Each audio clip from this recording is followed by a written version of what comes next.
샬롬, 부활하신 주 예수 그리스도 안에서 하나님께서 베푸시는 은혜와 능력과 지혜가 풍성할 수 있기를 축복하고 기도합니다. 함께 읽고 묵상할 말씀은 히브리서 12장 25절로부터 29절 말씀입니다. 제가 읽어봅니다. 너희는 삼가 말씀하신 일을 거역하지 말라.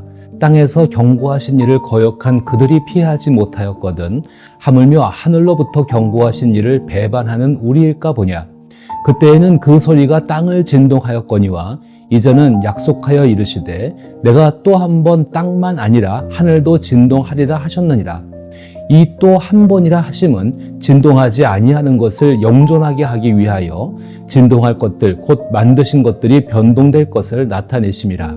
그러므로 우리가 흔들리지 않는 나라를 받았은즉 은혜를 받자. 이로 말미암아 경건함과 두려움으로 하나님을 기쁘게 섬길지니 우리 하나님은 소멸하는 분이심이라. 아멘. 저는 오늘 이 말씀을 가지고 하나님의 은혜로 두려움을 이겨내는 법을 생각해 보고자 합니다. 예수님의 죽음은 은혜의 선포이며 예수님의 부활은 하나님께서 선포하신 은혜가 실제로 모든 사람에게 시작되었음을 의미합니다. 비록 이 은혜가 우리 가운데 완전히 이루어지진 않았지만 이미 우리에게 들어와 있는 새로운 시대를 비추는 태양과 같습니다. 그 빛으로 인해 두려움은 힘이 없는 그림자에 불과해졌습니다. 사실 이 은혜가 없던 시절에는 두려움이라는 폭풍이 몰아치면 우리는 급히 피난처를 찾아야 했고 그 과정은 매우 고통스러웠습니다. 그러나 이제 이 은혜가 주어진 이후로 우리는 피난처 안에서 폭풍우를 바라볼 수 있게 되었습니다. 히브리서는 하나님의 아들 예수 그리스도를 통해 구약의 모든 말씀이 이루어졌음과 구약 성경에서 약속된 모든 일이 시작되고 진행되고 있음을 설명합니다. 이제 모든 일을 시작하시고 이루시는 하나님을 믿는 믿음으로써 새로운 시대를 살아갈 사람들에게 중요한 결론을 히브리서는 제시하고 있습니다. 그 결론의 핵심은 혼자 두려워하지 말고 하나님 안에서 두려움을 바라보라는 것입니다. 사실 인간은 하나님과 함께 있을 때조차 두려움이 없는 상황에서도 두려움을 느끼곤 합니다. 이는 나를 사랑하시는 하나님에 대한 경시와 조롱, 모욕인 것을 모른 채 말입니다. 오늘의 본문을 현대적인 언어로 표현하면 다음과 같을 것입니다. 어제도 있었고 오늘 새롭게 다가오며 내일의 당신을 기다리는 모든 두려움 때문에 이 은혜의 말씀에 귀를 막지 마십시오. 땅에서의 경고를 무시한 자들은 결코 벌을 피할 수 없는데 하물며 우리가 하늘의 경고를 거역한다면 어떤 일이 일어날까요? 하나님께 사랑받고 있지만 증거가 없어서 두려워했던 그때는 하나님의 음성이 땅의 뿌리까지 흔들었지만 이번에는 하늘까지 흔드시겠다고 하나님께서 분명히 말씀하였습니다. 분명히 우리 앞에는 하나님께서 마지막으로 한 번 더 하늘 끝에서부터 땅 끝까지 철저하게 흔드시는 날이 올 것입니다. 마지막으로 한 번 더라는 말은 하나님께서 모든 것을 철저히 정리하시겠다는 의미입니다. 역사와 종교의 온갖 쓰레기를 치우시겠다는 것입니다. 그것은 흔들리지 않는 본질적인 것들이 말끔히 정리된 모습으로 서 있게 하시려는 것입니다. 두려우신가요? 우리가 받은 은혜를 기억해 보십시오. 만약 그 기억이 흐릿하다면 이 은혜의 말씀을 통해 다시 한번 되새겨 보시기 바랍니다. 우리는 흔들리지 않는 나라에 속해 있습니다. 우리가 얼마나 감사해야 하는지 아시겠습니까? 감사할 뿐만 아니라 하나님 앞에서 깊은 경외심을 담아 예배를 드려야 합니다. 하나님은 우리가 자주 마주 대하는 냉담한 방관자가 아닙니다.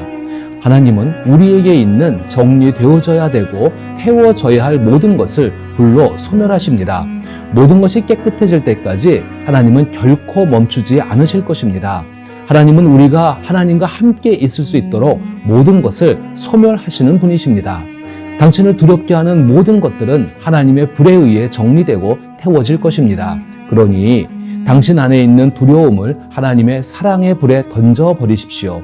그리고 아쉬워하거나 두려워하지 마십시오.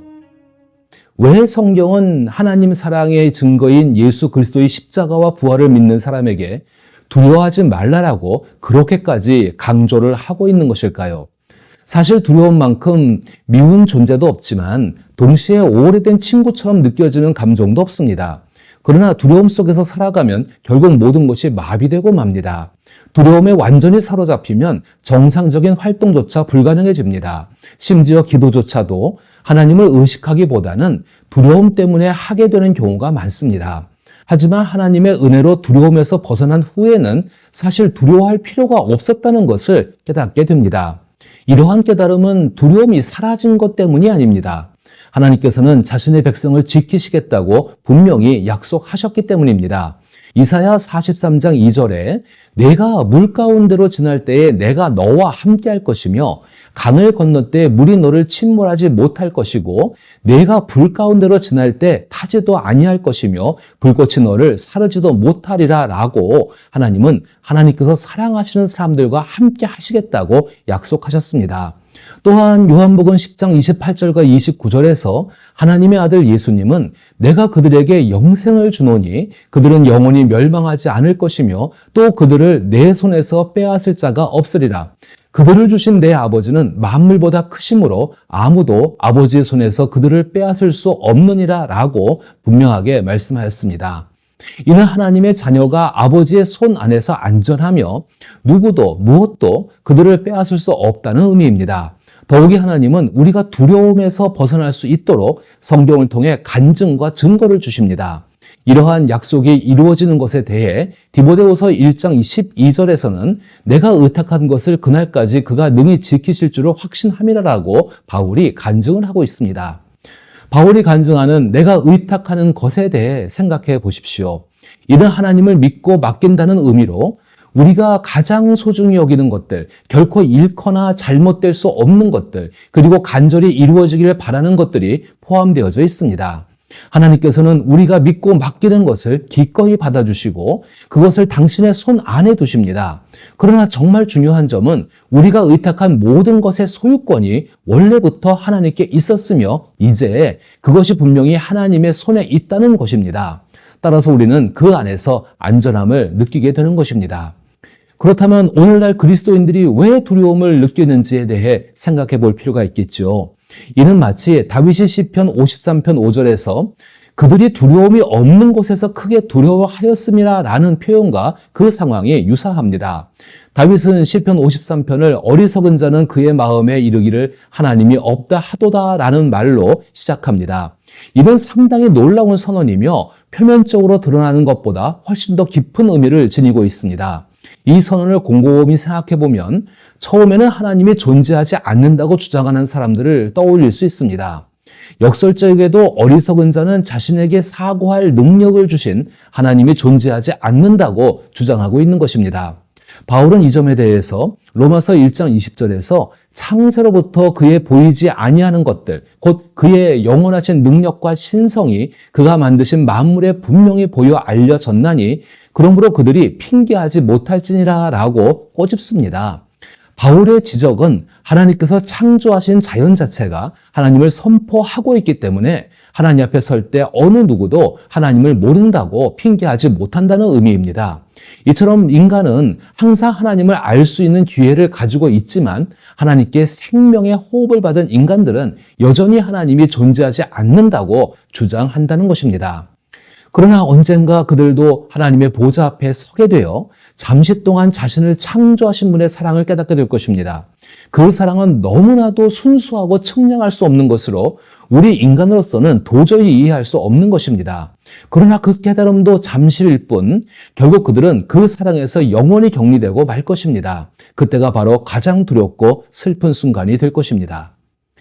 하나님께서 존재하지 않는다고 생각하면 사람은 자연스럽게 자신의 머릿속에서 신을 창조하게 됩니다. 그런 이들은 자신의 삶을 주관할 권리가 자신에게 있다고 확신하고 있습니다. 사실 이는 두려움 앞에서 무방비 상태로 서 있는 것과 같습니다. 그 두려움 때문에 자신만의 신을 만들어내는 것입니다. 우리가 잘 알고 있듯이 모세가 하나님의 약속을 받아오기 위해 준비하는 동안 이스라엘 백성은 하나님의 약속이 자신들에게 오는 것을 기다리지 않고 아론과 함께 금송아지를 만들었습니다. 그들은 자신들이 만든 금송아지를 보며 스스로 자신들이 만든 것이 모든 두려움을 내쫓고 자신들을 보호하며 최상의 결과를 만들어 줄 것을 확신한 것입니다. 그러나 그들이 만든 자신들의 신은 그들을 두려움에서 구해주거나 보호할 능력 자체가 없었습니다. 이러한 사실은 인류의 수천 년의 역사 속에서 증명되었음에도 불구하고 여전히 반복되고 있습니다. 옳고 그름의 기준이 자신이나 대중의 의견 혹은 세상의 어떤 것들에 있다면 그러한 기준을 따르는 것은 결국 자신이 만든 신을 섬기는 것과 같습니다. 이로 인해 필연적으로 두려움에 빠지게 됩니다.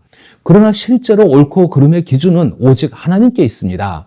하나님께 속한 사람들은 이 진리를 기꺼이 받아들입니다. 그리고 하나님을 자신의 생각에 맞추지 않고 오직 성경과 성령을 통해 자신을 하나님께 맞추어 나갑니다. 그로 인해 두려움을 다룰 수 있는 사람으로 변화되어집니다.